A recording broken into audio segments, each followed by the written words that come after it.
only controller. This is the steering wheel right here. This is the power. And those little ones are the brakes? Those little guys are the brakes. In reverse, you just go up a little, and reverse is always a bit tricky. There we are. Wow. Dual brakes.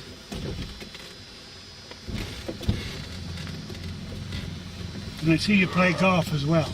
No. Well, you got a pink sweater jacket on. It's this was given to me. I don't play golf whatsoever.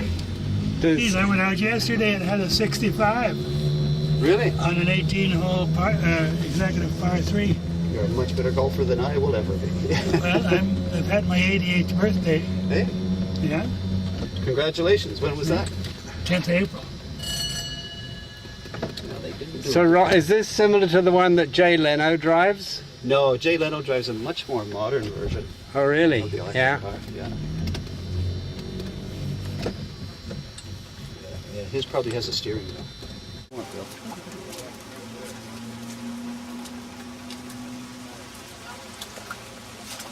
Get some of him in it too. I'm on movies now. No, that's so. Ron, we're talking 22 horsepower Yeah, maximum. and 1912. 1912. Yep. Top speed 25 kilometers. Range as far as you could ever want to go in a day. About 80 kilometers. And with dignity. With dignity. Yes. Yeah. With your top hat in place. Wonderful. Thank you, Ron, for a wonderful ride. And so, with Tanya's help, we unearthed a cute little Mini in North Vancouver. Idea that I wanted to make a Mini into an electric car. I don't know why, because they're very economical to start with, but it was an idea that I had in my mind, and so starting from scratch and not having anything to work with, the first thing I've done is took a mini block, and as you'll see here, it's shortened. We cut 4 inches off the top of the block. Now that was done for 2 reasons. One, to lower the contraption so that it would fit into the cavity, into the engine cavity, and 2, to lighten the weight, of course. When I'd done that, of course, I erased or removed the pistons and the connecting rods and everything off of the crankshaft. So, and we are still using the crankshaft because in this configuration, the transmission and engine all come in one piece. So what I thought we would do, instead of going through the steps of getting a template and all that, I thought I would use a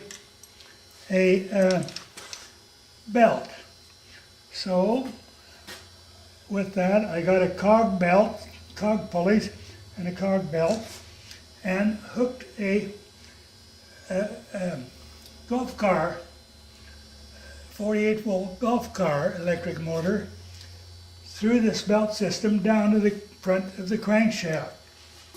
That allows me to use the crankshaft as the drive shaft, and everything else is exactly the same. All of the clutch and the mechanism and the transmission is all the same. So when the thing is finished and it's in there, you won't know it's an electric car until you step on the accelerator. It'll even use the original switch, ignition switch, and everything else. All your 12-volt system will be separate from this. This will be a 48-volt operation. Basically, that's about it. Trial and error, and our trial now is and about to happen is we're going to drop into the engine compartment. It just will bolt up just to the everything standard as we do that. The engine compartment has been tidied up a little bit. You'll notice that we've that we've put in this is the accelerator pump system here, the accelerator switch, and this is where the electrical will transfer the activity over to the computer or the controller. The controller then, through this series of wiring here, these wires will hook up to the electric motor on the top of the engine, and we'll just have an operator, we hope. I say we hope. That's all I can say at this moment. But as the time goes by, we'll know. When we finished up last time, we had the motor hanging on the hoist or just about ready to go in. As you see now, we have it installed. And here is the entire wiring system. You'll notice that the primary wire to the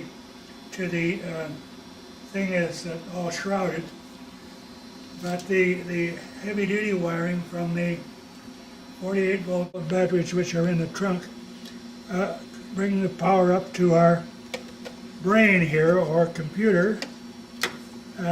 It then is distributed to the motor in accordance with the demand from the accelerator and the system. It's so simple that it's kind of dumb, but what we're trying to do is get this thing to go one of these days soon. It's a trial and error situation that I don't know whether it's going to work or not. We'll see. And when we get it, and here we are. We'll give you another look at this when a little later on, of course, when they're installed in the car. But they tilt forward like so to let the passenger into the back and so on.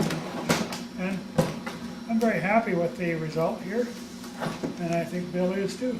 Looks like new, really does. In fact, better than new. I don't think they were that good in the original, were they? I don't know, I never saw it when they were original. But you did, being of the nature of the beast. Okay? Thank you.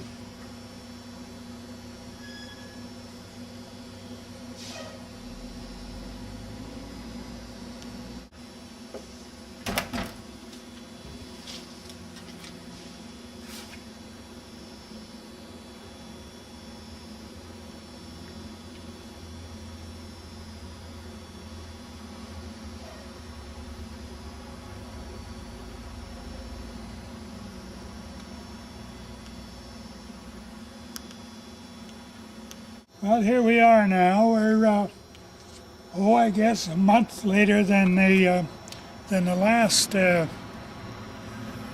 pictures we took. And where we've got to now is we've got the, as you can see by the, what you're going to look at here now, we've got the motor installed and everything seems to be in working order. If we can get up here, sir, you'll see how we have just mounted the motor on a flat plate as shown before, and here's our belt drive that it's driving on a 1-to-1 ratio at the moment. That is giving us 10 miles an hour in first, 20 in second, 30 in third, and 40 miles an hour in fourth gears.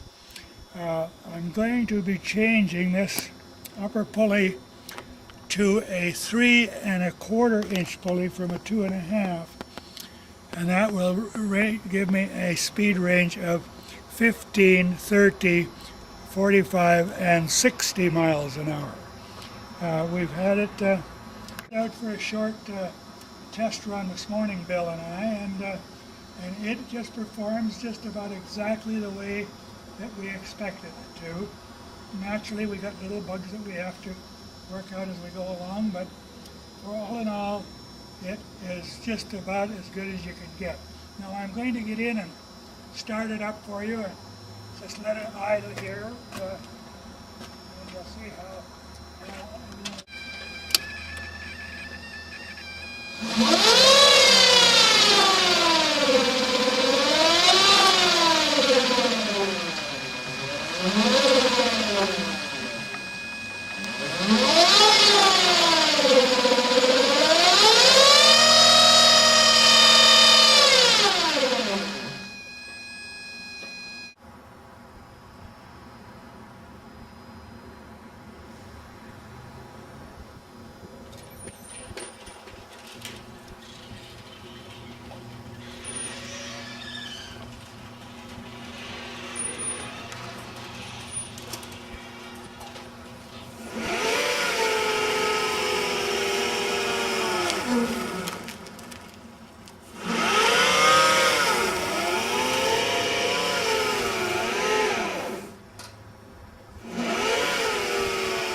Okay, now there you are. We have give her a couple of little runs up and down the back alley here, and everything seems to be working very, very well. Thanks for spending your time with us, and we'll, as I said before, see you down the road. Bye bye.